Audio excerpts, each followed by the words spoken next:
Salamat sa hapong ito, sa iyong kabutihan, na patuloy ka na mag-usap ng bawat sa akin. Give encouragement po, Panginoon, na mayroon kami dapat gawin bilang isang tagapagsunod niyo.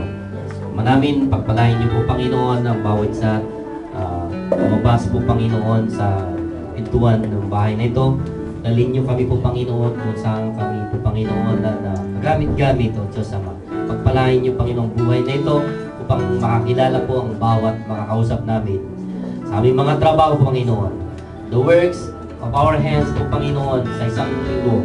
Anuman po, Panginoon, ang trabaho po, Panginoon, na gagawin namin, pagpalain niyo, bless them, and they will be a prosperous, Lord God. In the name of Jesus.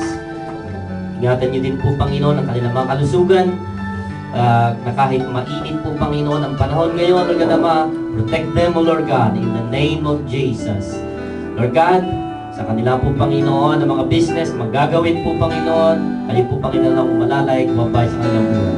Sa kanilang paglakad ngayong hapon na ito po, Panginoon, pagsakay ng train, pagsakay ng sakyan mo, magmamaneho, ingatan niyo po, Panginoon, bawat isa. Protect them always in the name of Jesus. Muli po, Panginoon, the fellowship of the Holy Spirit be with us.